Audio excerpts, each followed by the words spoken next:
Good morning students. In the video la நம்ம 12th standard maths book volume 1ல இருக்கிற chapter 1 application of matrices and determinants பார்க்க போறோம். First matrix ஓட definition என்ன அப்படினு பார்க்கலாம். Matrix is a rectangular array of numbers, symbols or expressions arranged in rows and columns. பாருங்க இந்த மாதிரி ஒரு அரேஞ்ச்மென்ட்க்கு பேர் தான் matrix. இதுல A11, A12, etc. A1n இது வந்து row, இது வந்து column. So இந்த matrix வந்து m number of rowsம் n number of columnsம் இருக்கு. இது வந்து basic நம்மளுக்கு தெரியும் ஏற்கனவே once recall பண்ணிக்கலாம். Then இந்த matrix வந்து நம்ம என்ன சொல்லலாம் அப்படின்னா it is a m cross n matrix அப்படின்னு சொல்லலாம். Or otherwise matrix of order m cross n. சரியா? Then inverse of a non-singular square matrix. First square matrix na என்ன, அப்புறம் non-singular na என்ன, அப்புறம் inverse na என்ன அப்படின்னு பார்க்கலாம். First square matrix அப்படின்னா என்ன? Square matrix அப்படின்னா number of rowsம் columnsம் equalா இருக்கணும். அதாவது இந்த m cross nல m ஓட வேல்யூவும் என்னோட வேல்யூவும் சேமா இருந்துச்சு அப்படின்னா அது வந்து ஒரு ஸ்கொயர் மேட்ரிக்ஸ். நான் சிங்குலர் மேட்ரிக்ஸ் அப்படின்னா ஒரு மேட்ரிக்ஸோட டிட்டர்மினன்ட்டோட வேல்யூ ஃபைண்ட் அவுட் பண்ணணும். அந்த வேல்யூ நாட் ஈக்குவல் டு ஜீரோவா இருந்துச்சுன்னா அது வந்து நான் சிங்குலர் மேட்ரிக்ஸ். தென் இன்வர்ஸ் அப்படின்னா அதுக்கு வந்து இதுதான் ஃபார்முலா. ஒரு மேட்ரிக்ஸ் அதோட இன்வர்ஸ் ரெண்டையும் மல்டிப்ளை பண்ணும்போது A into A inverse equal to A inverse into A equal to I. அதாவது ஐடென்டிட்டி மேட்ரிக்ஸ் நம்மளோட ரிசல்ட்டா கிடைக்கணும். இந்த A inverse எப்படி ஃபைண்ட் அவுட் பண்றது அப்படிங்கிற ப்ரொசீஜர் நம்ம இனிமேல் தான் பார்க்க போறோம். So inverse of a non singular square matrix அப்படின்னா இப்போ இன்வர்ஸ் அப்படிங்கிறது ஃபைண்ட் அவுட் பண்ணணும் அப்படின்னா நம்ம எடுத்திருக்கிற மேட்ரிக்ஸ் எப்பவுமே ஒரு ஸ்கொயர் மேட்ரிக்ஸா இருக்கணும். அண்ட் ஆல்சோ அது வந்து நான் சிங்குலர் மேட்ரிக்ஸா இருக்கணும். சப்போஸ் இன்வர்ஸ் ஃபைண்ட் அவுட் பண்ணுங்க அப்படின்னு சொல்லிட்டு ஒரு மேட்ரிக்ஸ் கொடுக்கும்போது அது ஸ்கொயர் மேட்ரிக்ஸா இல்லை அப்படின்னாலும் இன்வர்ஸ் ஃபைண்ட் அவுட் பண்ண முடியாது. And also determinant value equal to ஜீரோவா இருந்துச்சு அப்படின்னாலும் இன்வர்ஸ் ஃபைண்ட் அவுட் பண்ண முடியாது. ஸோ இந்த ரெண்டு கண்டிஷன்ஸ் நம்ம சாட்டிஸ்ஃபை பண்ணணும். என்ன கண்டிஷன்ஸ்? நான் singular and also square matrix. இந்த ரெண்டு கண்டிஷன்ஸ் இருந்துச்சுன்னா மட்டும்தான் ஒரு மேட்ரிக்ஸ்க்கு நம்மளால இன்வர்ஸ் ஃபைண்ட் அவுட் பண்ண முடியும்.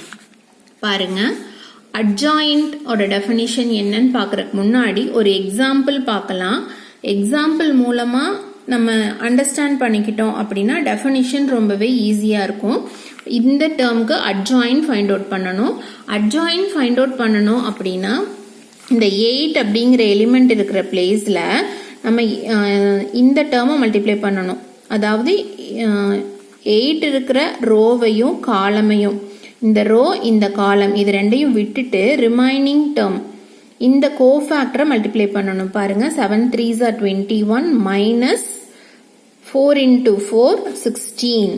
சரியா? அப்ப இந்த -6 இருக்கிற இடத்துல இந்த ரோவும் இந்த காலமையும் விட்டுட்டோம்னா 6 into -6 into 3 -18. தென் இந்த டேர்ம் மல்டிப்ளை பண்ணும்போது -8. தென் ஃபார்முலால ஒரு மைனஸ் இருக்கிறதுனால பிளஸ். அதே மாதிரி இந்த 2க்கு போடும்போது இந்த ரோ இந்த காலம் விட்டுட்டு இப்படி ஒன்னொன்னையா மல்டிப்ளை பண்ணி போடணும். Then alternative plus minus sign வரும். ஃபர்ஸ்ட் டேர்ம் பிளஸ், செகண்ட் டேர்முக்கு மைனஸ், பிளஸ் அந்த மாதிரி வரும். அப்போ இந்த 4 டேர்முக்கு மட்டும் மைனஸ் சைன் வரும். தென் நம்ம ஃபைண்ட் அவுட் பண்ற இந்த ஆன்சருக்கு டிரான்ஸ்போஸ் போடணும். அதுதான் நம்மளோட அட்ஜாயிண்ட். சரியா? தென் இது சிம்பிளிஃபை பண்ணி இங்க எழுதியிருக்கேன். இந்த மேட்ரிக்ஸோட டிரான்ஸ்போஸும் டைரக்டா எழுதிட்டேன் நான். இது ஒரு எக்ஸாம்பிளுக்காக போட்டிருக்கோம். பாருங்க, இன்னொரு டைம் சொல்லிடுறேன். இந்த 8 இருக்கிற பிளேஸ்ல நம்ம எழுத போற வேல்யூ இதோட கோஃபேக்டர். 8 இருக்கிற ரோவையும் காலமையும் விட்டுட்டு ரிமைனிங் டேர்ம்ஸும் மல்டிப்ளை பண்ணி எழுதணும். இதே மாதிரி தான் எல்லா எலிமெண்ட்ஸ்க்கும் எழுதணும். தென் ஆல்டர்னேட்டிவ் பிளஸ் மைனஸ் சைன் வரும். தென் நம்மளுக்கு கிடைக்கிற மேட்ரிக்ஸோட டிரான்ஸ்போஸ் தான் நம்மளோட ஃபைனல் ஆன்சர். நான் டைரக்டா ஆன்சர் எழுதிட்டேன் இந்த மேட்ரிக்ஸ்க்கு. பாருங்க இப்ப டெஃபினிஷன் எப்படி இருக்குன்னு பாருங்க. இப்ப டெஃபினிஷன் பாத்தீங்கன்னா உங்களுக்கு ஈஸியா இருக்கும். Minor of AIJ or MIJ equal to determinant of submatrix. இப்ப பாருங்க மைனர் ஆஃப் ஏஐஜேனா இந்த 8ஓட மைனர் அப்படிங்கிறது என்ன? இந்த டேர்ம் டிட்டர்மினன்ட் ஆஃப் சப்மேட்ரிக்ஸ். சரியா? இந்த மைனர் ஆஃப் இந்த 8ஓட மைனர் டேர்ம் என்ன அப்படின்னா இதோட டிட்டர்மினன்ட் வேல்யூ. இதுக்கு இன்னொரு நோட்டேஷன் என்ன சொல்றாங்கன்னா எம்ஐஜே. சரியா? Then cofactor of AIJ equal to, அதாவது அந்த பிளஸ் மைனஸ் சைனையும் சேர்த்து சொல்லும் போது அது வந்து cofactor. Cofactor of AIJ equal to -1 power i plus j into mij. -1 power i plus jங்கிற டேர்ம் எதுக்காக போடுறோம்னா, நம்ம ஆன்சர்ல சொன்னேன்ல பிளஸ் மைனஸ் சைன் ஆல்டர்னேட்டிவா வரும் அப்படின்னு. இந்த டேர்ம் எழுதும் போது ஆல்டர்னேட்டிவா பிளஸ் மைனஸ் சைன் வரும். வேணா செக் பண்ணி பாருங்க. 1,1 இது வந்து 1,1 இதோட பிளேஸ். அப்ப 1 plus 1 2, இது 1 2. அப்ப இந்த இடத்துல 3 வரும். 3 வரும்போது -1 பவர் 3 போட்டீங்கன்னா நெகட்டிவ் சைன் வரும். இது வந்து 1,3 1,3 போடும்போது 1 plus 3 4 வரும். அப்ப இந்த இடத்துல plus sign. So alternative plus minus sign வருங்கிறதுக்காக தான் இந்த நோட்டேஷன் வருது. So matrix of cofactors, matrix of கோஃபேக்டர்ஸ்னா இந்த டேர்ம், அதாவது டிரான்ஸ்போஸ் இல்லாம பாருங்க. Matrix of cofactors equal to replacing AIJ with capital AIJ. AIJ இருக்கிற இடத்துல எல்லாம் கேபிட்டல் ஏஐஜேவை வச்சு ரீப்ளேஸ் பண்ணணும். கேபிட்டல் ஏஐஜேங்கிறது வித் பிளஸ் மைனஸ் சைனோட இருக்கிற சப்மேட்ரிக்ஸோட determinant. Then adjoint of the matrix equal to அந்த ஏஐஜேவோட டிரான்ஸ்போஸ். ஸோ இதுதான் நம்ம ஃபைனலா ஃபைண்ட் அவுட் பண்ண போறோம், அதாவது adjoint of the matrix. So இன்னொரு டைம் சொல்லிடுறேன் பாருங்க. adjoint of the matrix அப்படின்னா இந்த டேர்மோட determinant of submatrix. Determinant of submatrix பாருங்க. டிட்டர்மினன்ட் ஆஃப் சப்மேட்ரிக்ஸ்னா அது மைனர். இந்த மைனஸ் எல்லாம் சேர்த்தி பிளஸ் மைனஸ் சைன் இருக்கு இல்லையா, அது கூட சேர்த்து எழுதும் போது அதுக்கு பேரு கோஃபேக்டர்.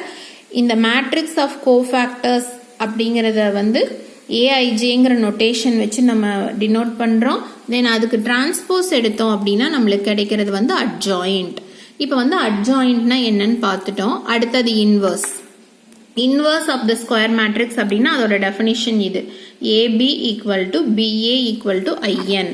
இதுல n அப்படிங்கிறது ஆர்டர் ஆஃப் த மேட்ரிக்ஸ். பாருங்க நம்ம ஒரு தியரம் பார்க்கலாம். If a square matrix has an inverse then it is unique. ஒரு ஸ்கொயர் மேட்ரிக்ஸ்க்கு வந்து இன்வர்ஸ் இருந்துச்சுன்னா அது யூனிக்கா இருக்கும் அப்படின்னு சொல்லணும். யூனிக்கா இருக்கும் அப்படின்னா என்ன அர்த்தம்?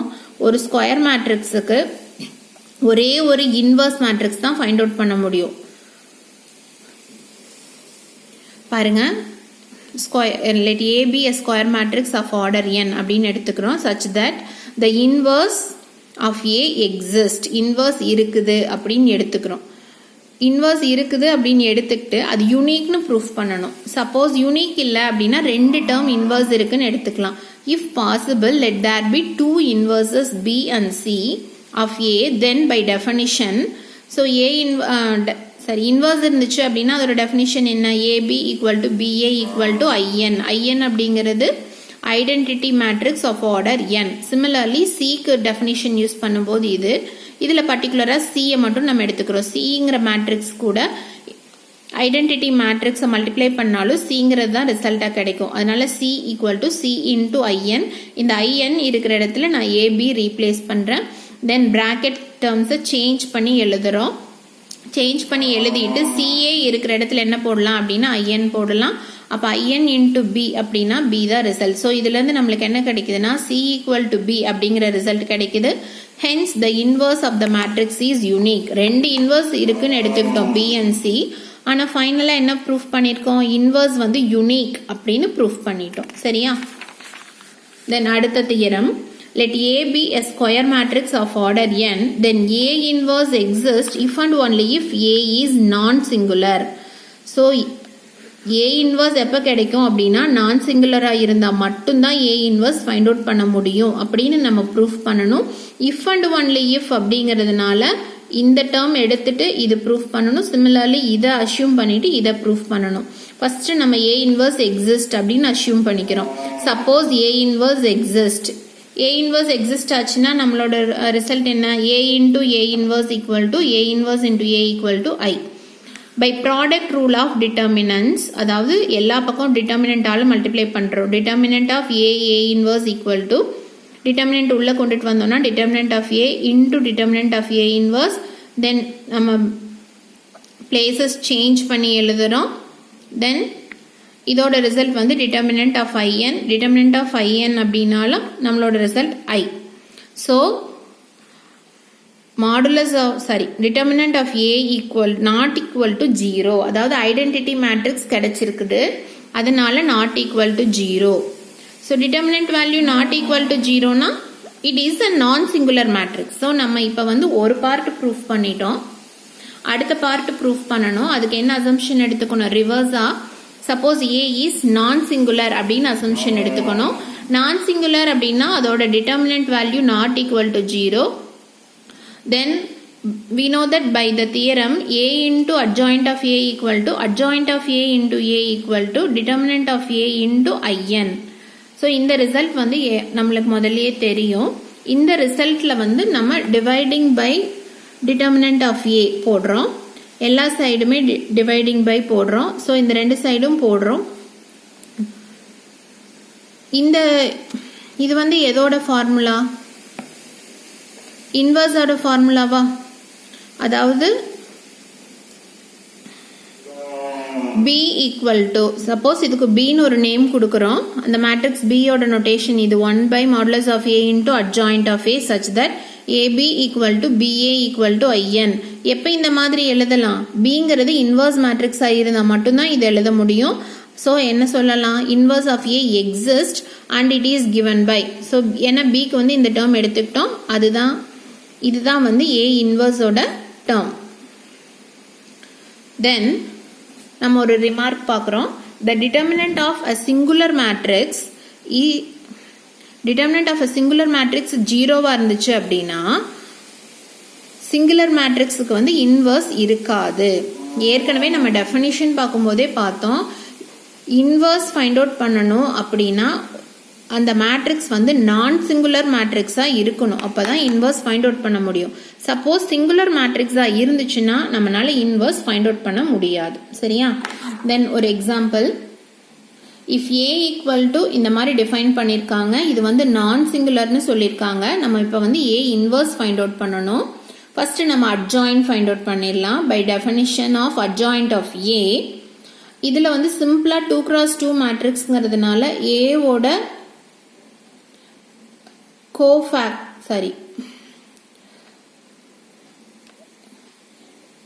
Aவோட மைனர் வந்து D, அதே மாதிரி Bயோட மைனர் -C, இந்த மாதிரி ஒன்னொன்னுக்கும் எழுதுறோம்.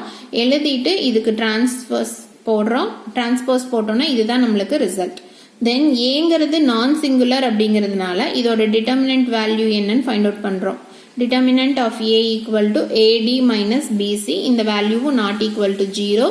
ஸோ A இன்வர்ஸோட ஃபார்முலா என்ன? A inverse equal to 1 by modulus of A, 1 by determinant of A into adjoint of A.